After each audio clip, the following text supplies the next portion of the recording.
pada tahap 1.2.6 ini kita akan membuat rencana aksi ya. Rencana aksi ini yang durasinya 3 hari Bapak Ibu. Hari ini hari Senin sampai dengan hari Rabu.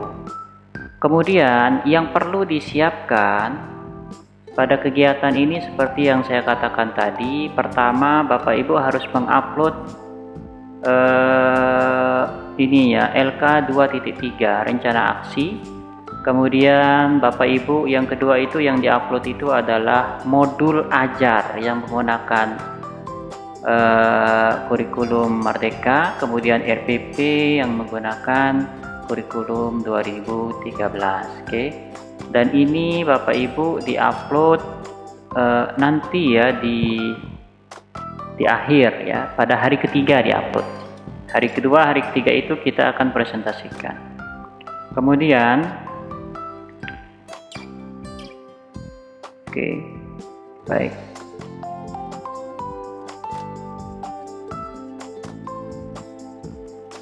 Oke. LK yang Bapak Ibu isi sama seperti pada siklus pertama ya, LK tentang rencana aksi. Oke. Di dalam LK itu sudah dijelaskan ya, apa isi kolom 1, apa isi kolom 2, apa isi kolom 3 dan lain sebagainya. Oke, kita akan bahas ini ya terkait dengan kolom-kolom ini. Yang pertama Bapak Ibu, oke. Yang pertama kolom tujuan ya.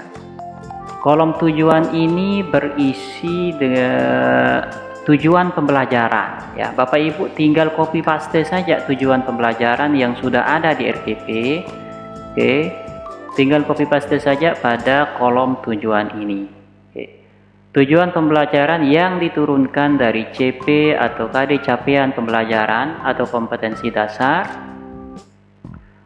Perumusan tujuan sebaiknya mencakup 2 komponen, yaitu komponen kompetensi dan lingkup materi. Ini untuk kurikulum Merdeka ya. Tapi kalau dalam kurikulum 2013 biasanya dikenal dengan apa ya kemarin ya, ABCD itu ya, kalau tidak salah begitu. Kemudian perumusannya dapat dilakukan dengan 3 cara. Pertama, kalau dalam kurikulum Merdeka itu ada yang disebut dengan merumuskan langsung dari CP-nya. Kemudian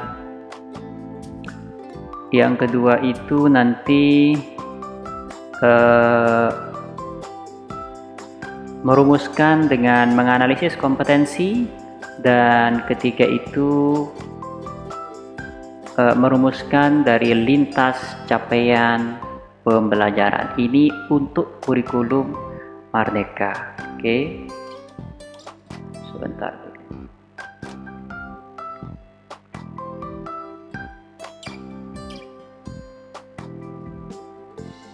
Oke, sebentar 8.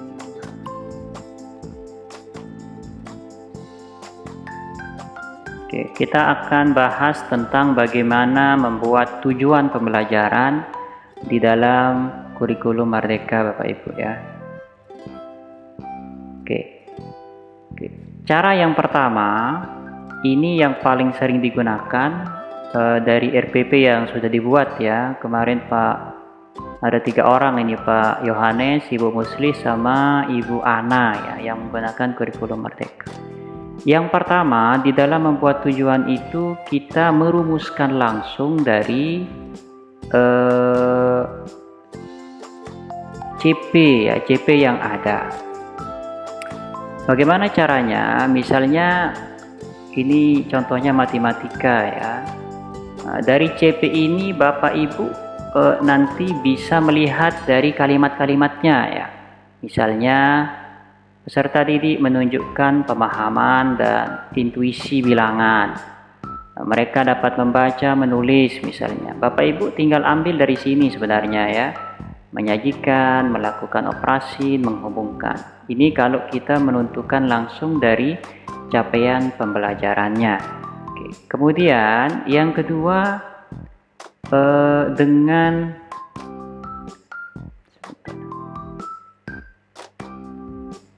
Oke.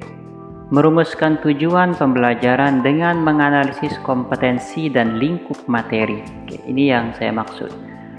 Kompetensi itu kalau di dalam di dalam perumusan tujuan, pertama elemen itu kalau dalam materi bahasa itu ada menyimak, berbicara, membaca, dan menulis.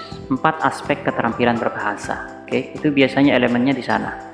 Kemudian kompetensi itu berkaitan dengan kata kerja operasionalnya ya. Apakah dia akan memahami, apakah dia akan mendemonstrasikan, apakah dia akan menentukan. Kemudian baru kita lihat materi yang akan dibahas ya. Materinya. Baru nanti kita akan tentukan tujuan pembelajarannya. Jadi kalau ibu menggunakan alternatif kedua, maka ibu seperti ini nanti membuat tujuan pembelajarannya. Harus ada elemennya, harus ada kompetensinya, harus ada lingkup materinya, baru nanti ditentukan tujuan pembelajarannya. Oke, ini kalau menggunakan alternatif kedua. Nah, kalau Bapak Ibu menggunakan alternatif ketiga nanti,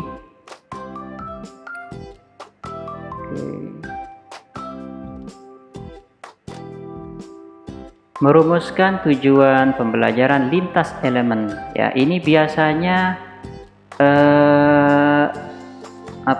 pada kurikulum SD ya.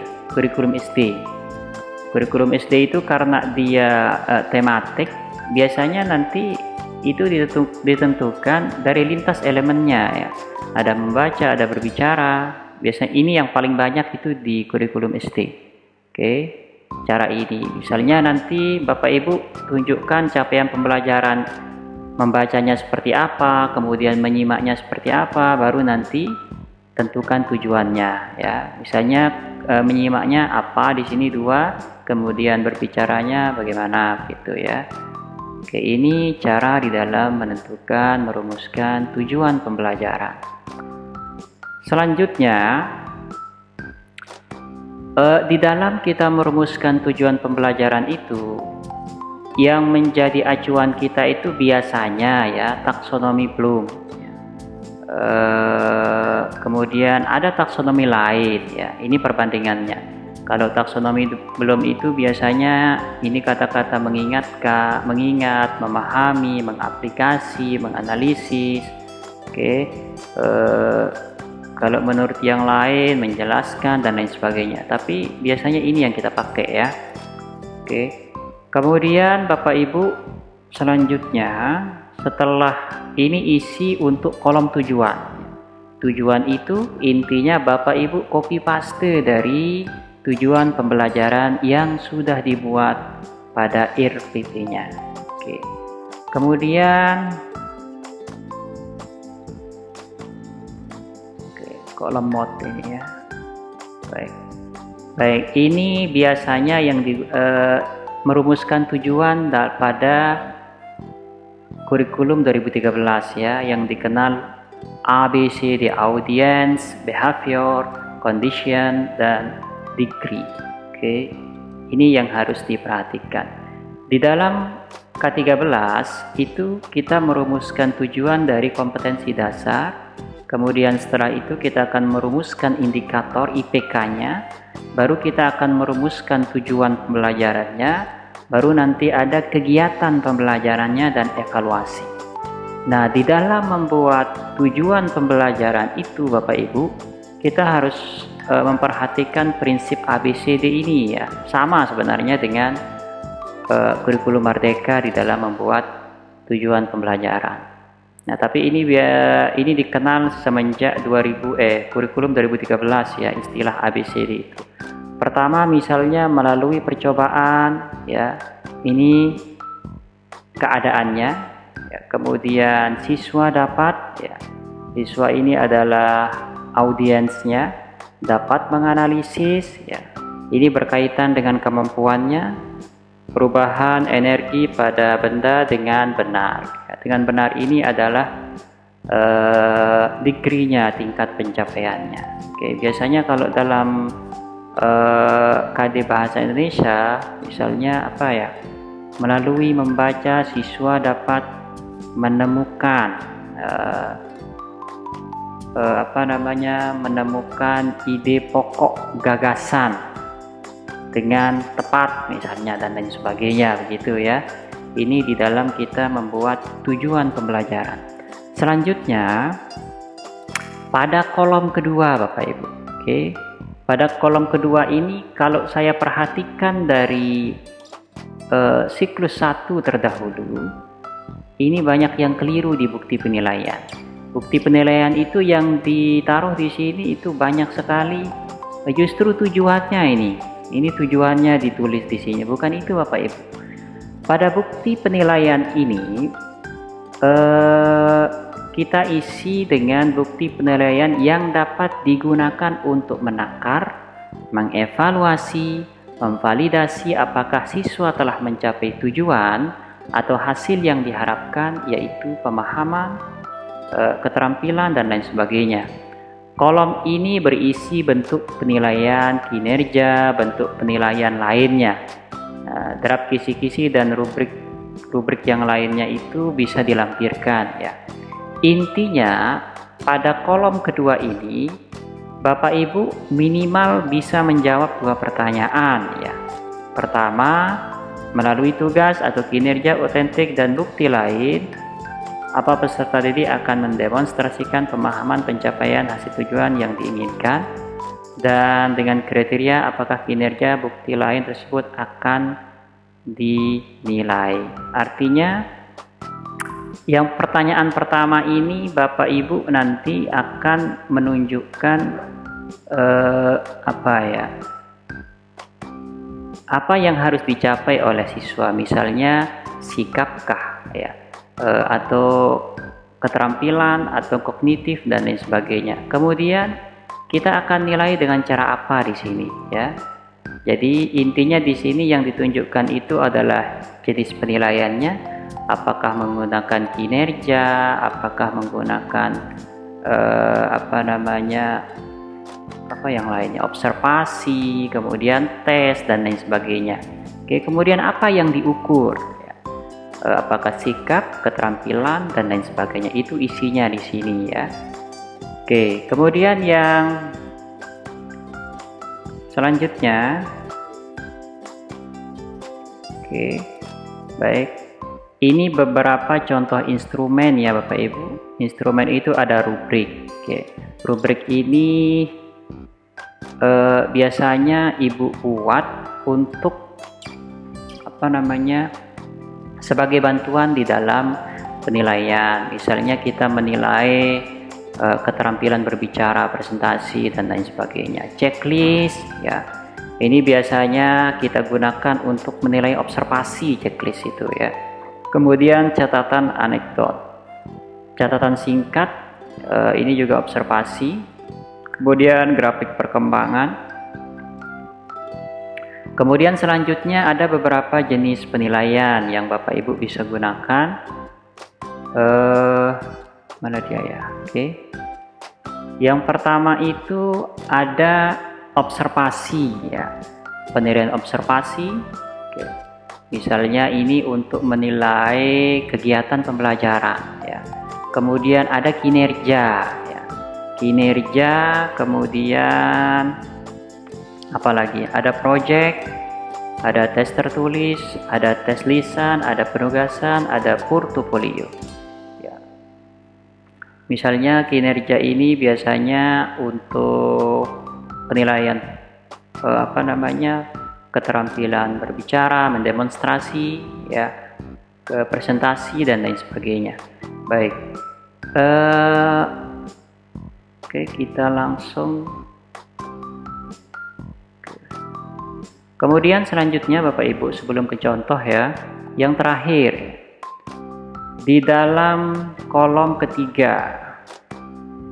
Oke. Kolom ketiga, kegiatan belajar dan asesmen formatif. Oke. Pada kolom ini intinya Bapak Ibu mengisi sintaks dari pembelajaran yang Ibu gunakan ya, pada kegiatan inti ya. Kolom ketiga ini berisi kegiatan aktivitas pembelajaran yang akan dilakukan oleh guru dan siswa untuk mencapai tujuan, pemahaman, hasil yang diinginkan, kegiatan dan aktivitas ini bisa juga sekaligus berfungsi digunakan guru untuk memantau proses belajar siswa, mengetahui hambatan dan tingkat penguasaan materi. Kemudian kolom ini berisi aktivitas atau langkah pembelajaran. Kemudian pada kolom ini tidak ada pembatasan atau keharusan untuk memilih sebuah metode. Artinya, metode atau model pembelajaran itu disesuaikan dengan materi pembelajaran yang akan Bapak Ibu gunakan. Intinya adalah pada kegiatan ini Bapak Ibu nanti yang diisi itu adalah kegiatan inti sesuai dengan sintaks model pembelajaran yang digunakan. Baik, saya akan contohkan ya. Mana dia? Yang pertama contoh misalnya KD tentang teks berita ya.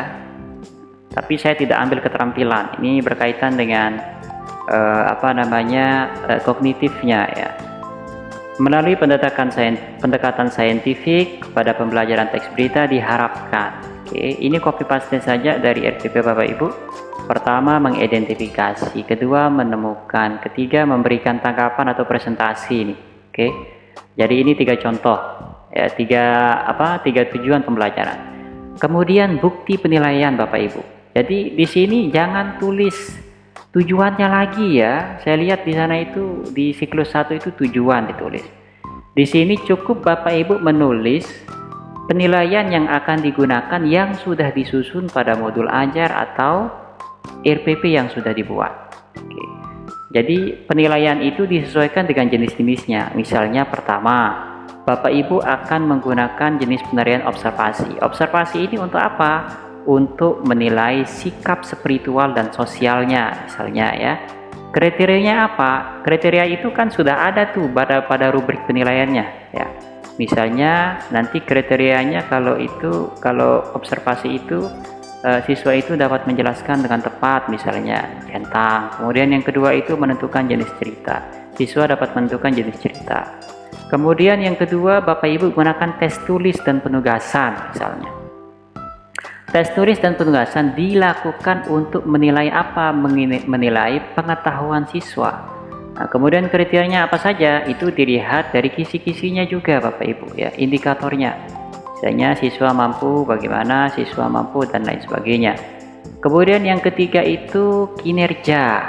Kinerja ini untuk menilai praktik atau presentasi siswa. Dan ini bisa dilihat dari rubriknya Bapak Ibu.